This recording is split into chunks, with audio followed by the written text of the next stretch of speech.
Dalam video kali ni, sekali lagi saya tanya ChatGPT, siapakah Saidina Uthman? Dan ini adalah jawapan ChatGPT. Kita nak tengok pandai sangat ke ChatGPT ni? Adakah dia cakap benda-benda yang betul ataupun ada penyelewengan dalam fakta-fakta tentang Saidina Uthman?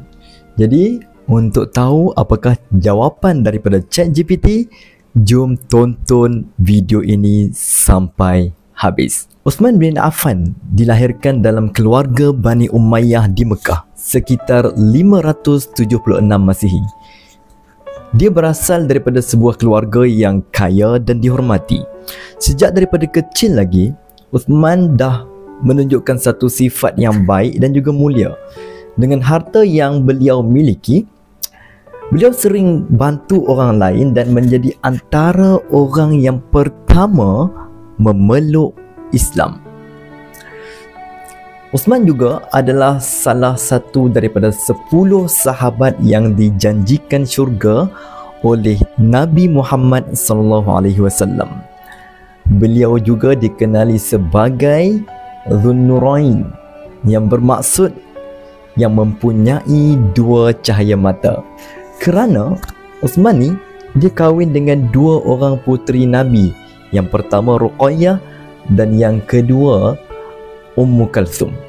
Bayangkan, Uthman dia menjadi menantu Nabi dan mendapat kepercayaan yang tinggi daripada baginda Nabi, sampai Nabi bagi kedua-dua anaknya kepada Uthman. Ketika awal dakwah Islam, Uthman dan juga sahabat-sahabat lain menghadapi macam-macam ujian dan juga macam-macam penindasan. Tapi subhanallah, Uthman ni dia tak gentar. Dia sentiasa berdiri di belakang Nabi Muhammad dan berusaha untuk menyebarkan Islam walaupun menghadapi macam-macam risiko.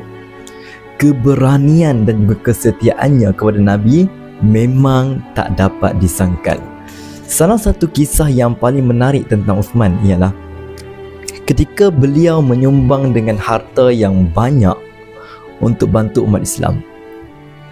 Contohnya waktu perang Tabuk, Nabi ajak sahabat-sahabatnya untuk menyumbang bagi menghadapi musuh.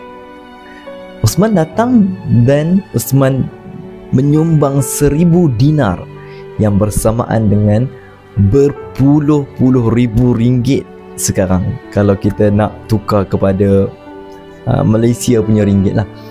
Nabi Muhammad sampai berkata, apa yang Uthman lakukan ni selepas hari ni tidak akan menyakiti dia. Uthman juga terkenal dengan sumbangannya dalam membina masjid. Sebagai seorang yang dermawan, beliau sendiri membiayai pembinaan Masjid Nabawi. Masjid Nabawi yang kita pergi tu, pembinaan awalnya dimulai dengan dana daripada Uthman. Bahkan satu kisah yang sangat terkenal adalah beliau membeli telaga di Madinah yang dikenali sebagai Telaga Rumah. Beliau juga membenarkan umat Islam menggunakannya secara percuma.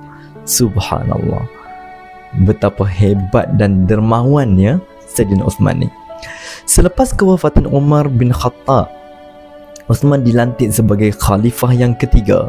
Ketika memegang jawatan ni, beliau meneruskan usaha untuk mengembangkan Islam dan menstabilkan negara. Uthman juga sangat terkenal dengan sikap sabar dan diplomatiknya dalam menyelesaikan konflik-konflik antara suku-suku Arab dekat Mekah waktu tu dan juga di Madinah.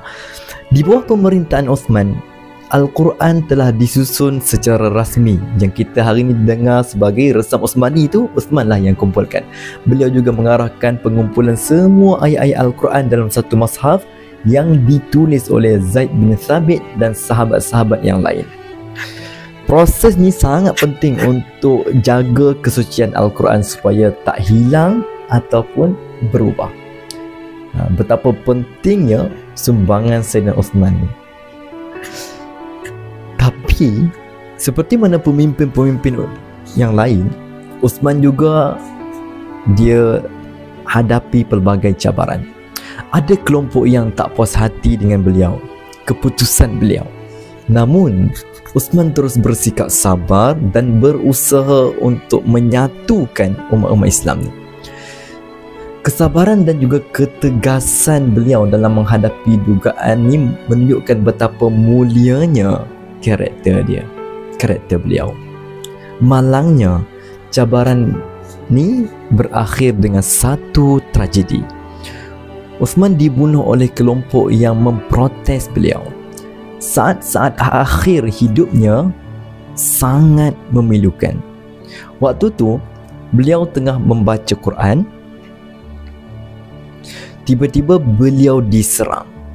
Sebelum wafat, beliau mengatakan, biarkan aku mati sebagai seorang Muslim dan aku berharap Allah akan ampuni aku.